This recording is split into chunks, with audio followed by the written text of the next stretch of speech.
Hey you guys, it's your girl Josh coming back to you from Real Takes. Today I'll be doing a review to the movie Sicario 2, Day of Soldado. Let me put out there first foremost disclaimer, I won't be spoiling this. This was a spoiler-free review. So with that said, let's just go ahead and just jump right into it. Now, I remember the first one. A couple weeks ago I discussed the Sicario movie coming out and I was excited to see it.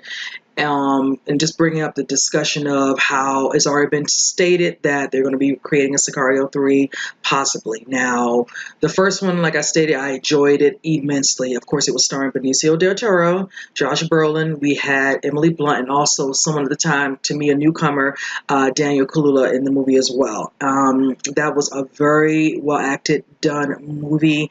So many good scenes. Also, scenes between Benicio and Emily that were good. Things that were left not said and some said, and just the tension of it all from certain scenes right up until the ending of the movie, which had us gripped. I mean, literally, me gripped. I so enjoyed the movie, and I was excited to hear that they were doing a second one. Now, of course, returning, of course, is Josh and Benicio, and also the writer of the first one is back, Taylor Sheridan. Now, besides being a writer, of course, if you all are not fully aware, he's an actor as well, which I think brings a little bit extra to him doing this yet again, being the writer for the actual movie. Of course, he's been a part of the movie 12 Strong, which I enjoyed, and he's also done TV shows like, of course, NCIS, Los Angeles, and I think he was part of, Sons of Anarchy. So just to name a few, just to kind of throw out there. So get familiar with his work. He's a great actor. I think he's done a little bit of directing and, of course, writing. So, but with that, the director on this is Stefano Salama. I'm not familiar with his work. Most of it is, I think, Spanish roles of movies. So hopefully we'll be able to get a chance moving forward with him doing Sicario. He might do some other things. If not, then I can check out his other stuff. There's nothing wrong with that. I have no problem with doing that as well. Now, with the cast, of course, we have Catherine Carina, who's back. She actually is in this one. Of course, we have Matthew Modine. And then we have, want to say, Isabella Moner, who plays Isabel in this one, Reyes, and then we have another teen in this one, Elijah Rodriguez, who plays Miguel Hernandez. So, and then we have Jeffrey Donovan as well, who comes back. He's Steven in the movie. So, you know, some recurring characters are back, and then we have some new ones. Now, for this particular movie, the situation with this is the drug war on the U.S. border and Mexico border. I'm sorry, excuse me, and it's kind of starting to escalate a little bit to the point where now they're trafficking people through the border to get across, and now it seems like the government has to now get involved because certain things are happening and they can't let them cross. Now, that's very interesting because as we are now dealing with this present day, you know, right now, this is a heavy topic, a subject that's happening, you know, with our government as well. So it's, you know, not too far-fetched with this particular storyline, kind of seeing what they were doing, you know, and kind of get an understanding of how some of the scenes are laid out for us to see, you know, what they're doing. Now, one thing I will say that I enjoyed was the newcomer in acting, Elijah playing Miguel.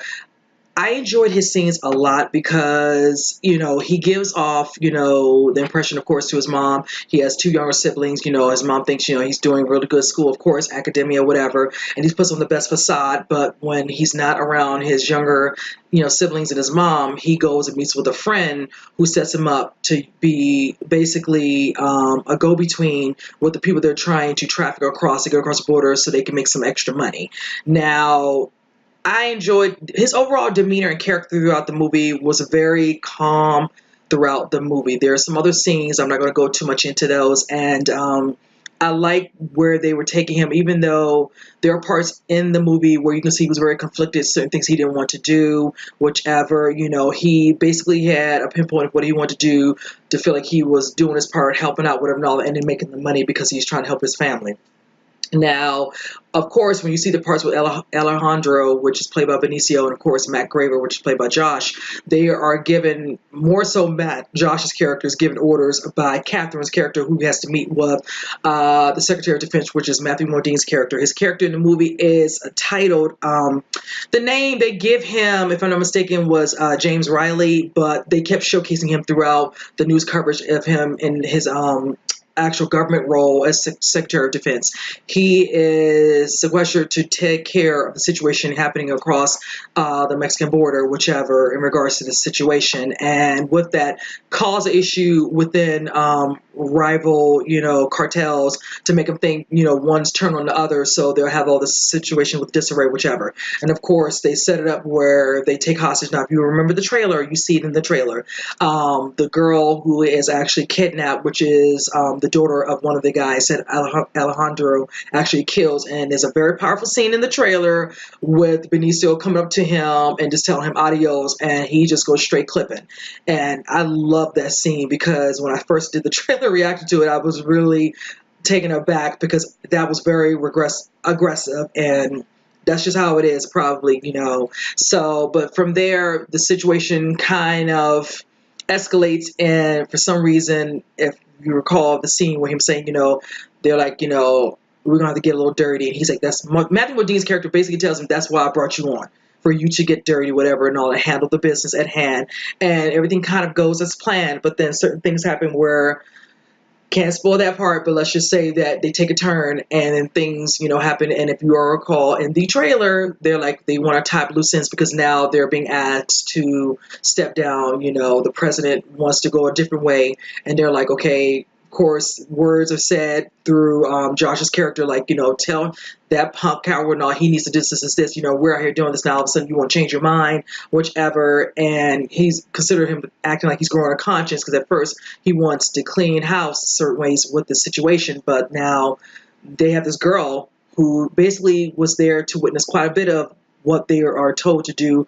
from the orders they were given. And now, of course, certain things happen where Alejandro can't do that, and it just brings him back to a place of him and his family. This girl, she basically is innocent in this whole situation. Yes, he had a vendetta, a revenge for her father who did him harm and his family harm, and just to handle that. But then now he has a daughter, want to get her across the border to safety.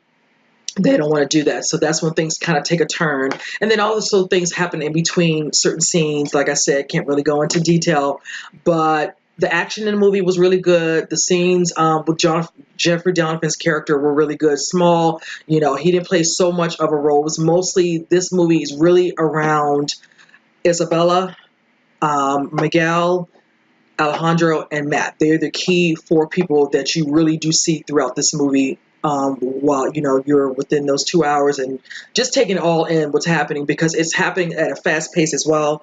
And I actually like that the pacing of the movie was done very well. Now I will say this, overall I love the movie, but I will say the ending was rather lackluster. But I will say the reason for that, when I talk about them considering doing Sicario 3 now, honestly, it makes sense to me now. So I will say that much to you all. So when you see the movie, and I really want you guys to see it because it is good overall, that is why. And because I'll even admit, when I was in the theater, when I got up to leave after the ending, you heard a woman, she's just like, well, okay, like, that's it. And I'm thinking to myself inside, I said the same thing, like, okay. But then I remember my movie news discussion, and then I was like, okay, I can't be mad. I just feel like it's unfinished business. Certain things have happened, some things that were not followed through, and certain things that Matt has to take care of, he wanted to do, and certain things Alejandro feel like he didn't get done, and now it's going to move into the third installment of the Sicario franchise. So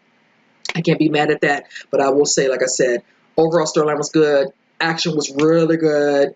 I love some development with the character, and I feel like there's certain characters that are definitely going to get some more character development moving forward into the third installment. And I also will say this, certain scenes with Alejandro, I hope that they are definitely considering getting Emily Blunt's character back, because I would love for her to come back, because they have unfinished business. And I really feel like it would be really good to see them, butt heads a little bit again, whichever, because I stated that hotel room scene was really good, because I swear it could have gone so many different ways, and it wasn't looking good for one of those said characters, I just said, and I was on the edge of my seat, literally just wanting to know what was going to happen. So, but yes, needless to say, in the end, I like the movie. Out of a 10, I'll give it about an 8.5. The only reason I'm not giving it a full 10 is because, yeah, the ending was just like, but, it is what it is. So, but yes, you guys, when you get a chance, go see the movie. I think you all will enjoy it immensely. And I'm definitely looking forward to seeing the next installment. I'm hoping as the summer goes on, they might give us more information about that moving forward. So with that said, you guys, I hope you enjoyed my review, and I will see you on the next one. You guys take care.